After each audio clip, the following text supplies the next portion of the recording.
Voilà, merci de me rejoindre pour la partie 2 de cette vidéo consacrée aux féticheurs de Diablo 3 avec la présentation du set du moissonneur de jade. Donc dans la partie 1 de cette vidéo que je vous invite à visionner si ce n'est déjà fait, je vous ai présenté mon build ainsi que l'équipement que j'utilisais. Donc l'adresse de cette vidéo est disponible dans la page des commentaires sur YouTube. Petit rappel, les compétences principales de mon build sont hantise qui inflige des dégâts de froid, nuée de sauterelles qui inflige des dégâts de poison. Alors peut-être qu'avec le nouveau patch, il y aura une rune qui donnera des dégâts de froid sur sauterelles. Et puis l'autre compétence importante de mon build, c'est confusion de masse. L'utilisation de confusion de masse avec la rune paranoïa qui permet donc d'infliger 20% de dégâts supplémentaires pendant 12 secondes aux monstres affectés par le sort. Alors le temps de recharge de 60 secondes qui est très long sur confusion de masse est réduit au maximum par l'utilisation de passifs dans le jeu.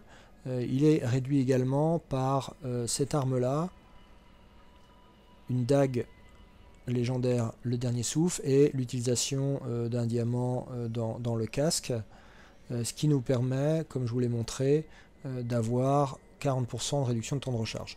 Petit rappel pour ceux qui n'ont pas vu la partie 1, vous voyez qu'en dégâts je suis très faible, 869 000, alors qu'on est en tourment 6, le niveau de difficulté le plus élevé de Diablo, et je vais tâcher de vous montrer que malgré ce niveau très faible de dégâts, eh bien, on arrive quand même à farmer en tourment 6. Alors on va aller faire une petite mission pour le compte de Tyrael en faisant une prime pas trop longue pour que la vidéo soit le plus courte possible. Voilà, donc je vous propose d'aller tuer Magda. Et normalement, sur le chemin pour aller à Magda, on devrait rencontrer 2 à 3 packs d'élite, ce qui nous permettra de voir le sort en action. Alors le sort c'est assez simple, hein. Vous lancez Tornade de Piranha, ce qui vous permet d'attirer les monstres dans la tornade, de les regrouper. Derrière, vous lancez Confusion de masse, et ensuite vous attaquez. Hantise, nuée de sauterelles.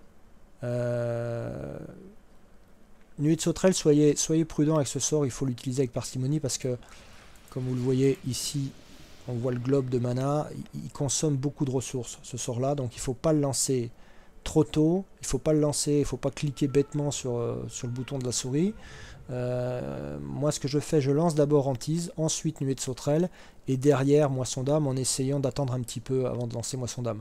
Alors c'est pas toujours facile parce que surtout dans les hauts niveaux de difficulté, vous êtes rapidement entouré de monstres qui n'ont pas été pris par la tornade ou qui ne sont pas sous l'emprise de confusion de masse et qui viennent vous attaquer. Parfois vous êtes obligé de déclencher moisson d'âme un peu plus tôt que prévu, mais plus vous attendez, plus vous verrez ça sera efficace. Voilà un premier pack, je le regroupe avec Piranha, confusion derrière, j'attaque avec hantise, sauterelle derrière et je lance, voilà, et je lance juste derrière moisson d'âme. Alors je sais pas si vous avez fait attention. Alors que là, je vois un groupe de monstres qui s'approche. Bon, je vais les liquider pour être tranquille et qu'on puisse se parler. Voilà. Vous voyez que le sort ici, moisson d'âme, il recharge assez vite. Et grâce au passif fin tragique, plus vous tuez de monstres, plus ce sort-là, il se recharge vite. D'où l'intérêt quand vous faites un premier clic, vous allez bien affaiblir le pack de monstres ou d'élite, et plus vous aurez d'élite AP dans la tornade, plus vous pourrez relancer moisson d'âme derrière, et sur les mobs normaux, ce que certains appellent les trash mobs, ça va assez vite, en général en deux clics c'est réglé, quoi. Sur les élites, bon, ça dépend des élites en question, vous pouvez les shooter en 2 clics de moisson d'âme.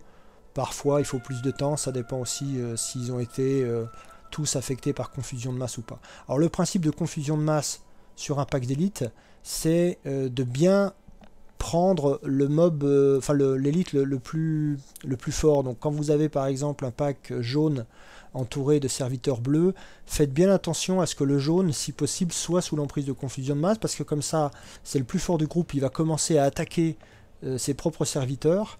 et les autres monstres autour, et comme il fait beaucoup de dégâts, et ben, il va vous faciliter la tâche.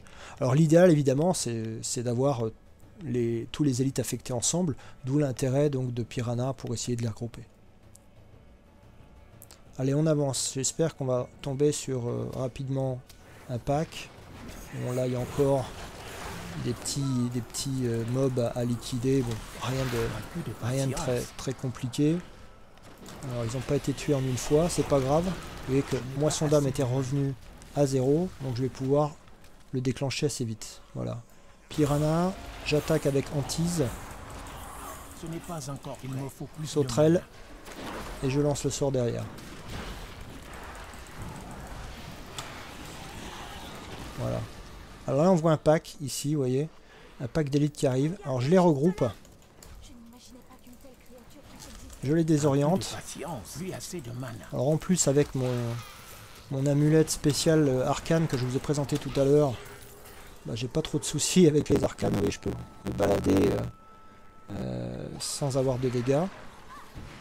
Bon, là on s'est bien amusé avec ces packs là. Alors est-ce qu'on va avoir un autre pack d'élite? Je ne suis pas certain. Confusion de masse, sauterelle, et je lance Moisson d'âme, si possible au dernier moment. Et Moisson d'âme, vous voyez, il est déjà dispo. Il est déjà disponible, mais ce qu'il faut c'est attendre pour que un maximum de monstres, et celui-là j'attends, est-ce qu'il va être happé par le tornade ou pas? Voilà. Plus vous attendez, meilleur c'est. Vous pouvez même essayer comme ça de regrouper plus de mobs. Et quand vous lancez Moisson d'âme, hop, il est quasiment, vous voyez, il est quasiment tout de suite disponible parce qu'on a tué 5-6 monstres à la fois. Donc c'est l'intérêt du passif fin tragique.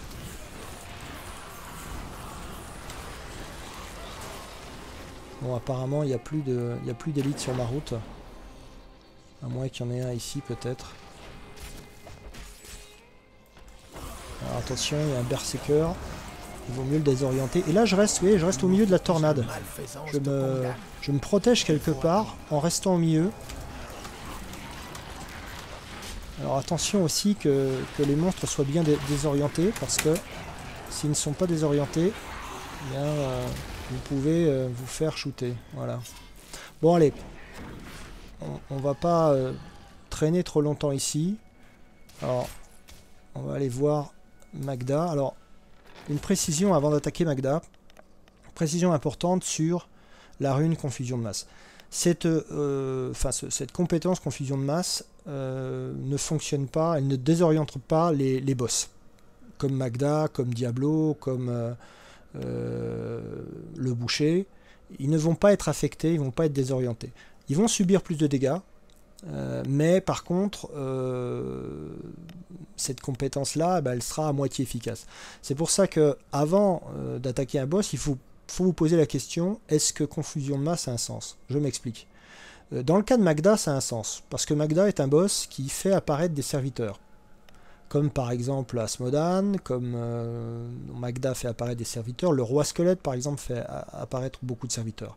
Donc là ça a un sens d'avoir confusion de masse, parce qu'en désorientant les serviteurs, ils vont s'attaquer entre eux, ils vont même aller attaquer le boss principal. Par contre sur des boss comme Gomme ou le boucher qui ne font pas apparaître de serviteurs, cette compétence là pour moi n'a pas de sens. Il vaut mieux la remplacer par exemple par chien zombie.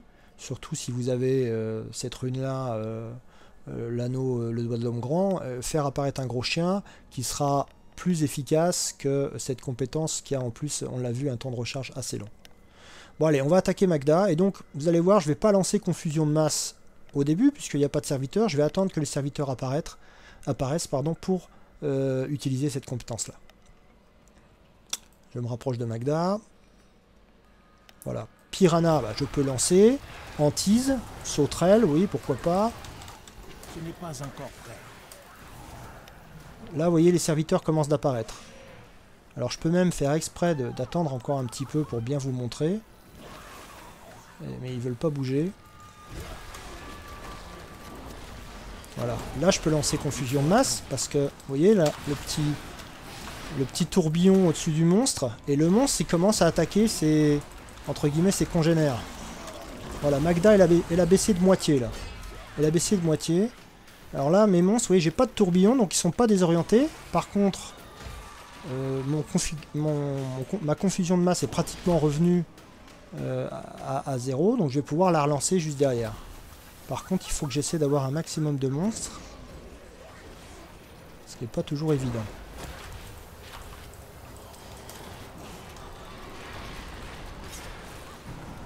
Voilà. En plus, mon enchantresse me donne un petit coup de main. Là, je lance confusion. Là, ça a un sens. Voilà. Et vous voyez, là, j'ai à la fois augmenté les dégâts. Un peu de patience.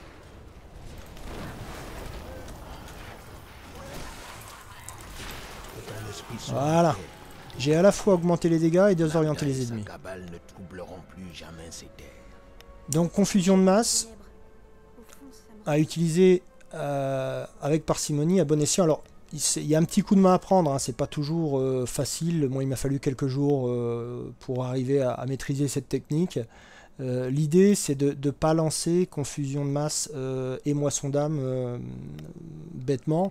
C'est-à-dire, confusion de masse, le lancer s'il y a beaucoup d'ennemis, et moisson d'âme, attendre le dernier moment pour lancer. C'est-à-dire, attendre que Antise et Sauterelle et atteint le plus d'ennemis possible. Et l'idéal, c'est de se mettre, quand c'est possible, carrément au milieu de la tornade de piranha, puisque tant que les monstres sont à la fois sous l'emprise de confusion de masse et soulevés par la tornade, ils ne peuvent pas vous attaquer. Donc quelque part, vous êtes protégé. Après, effectivement, il faut être capable de sortir très très vite si jamais d'autres monstres arrivent et attaquent, d'où l'intérêt d'avoir Marche Fantôme. Voilà. Voilà la petite présentation rapide de ce que je voulais vous montrer pour aller farmer en T6. C'est possible, comme vous le voyez, de le faire avec un niveau de dégâts pas très élevé et sans utiliser ni armée de fétiche, ni les chiens zombies. Voilà, je vous donne rendez-vous à très bientôt. J'espère que cette vidéo vous a plu et on se retrouve pour de nouvelles aventures avec ce féticheur que j'espère améliorer très prochainement. A bientôt.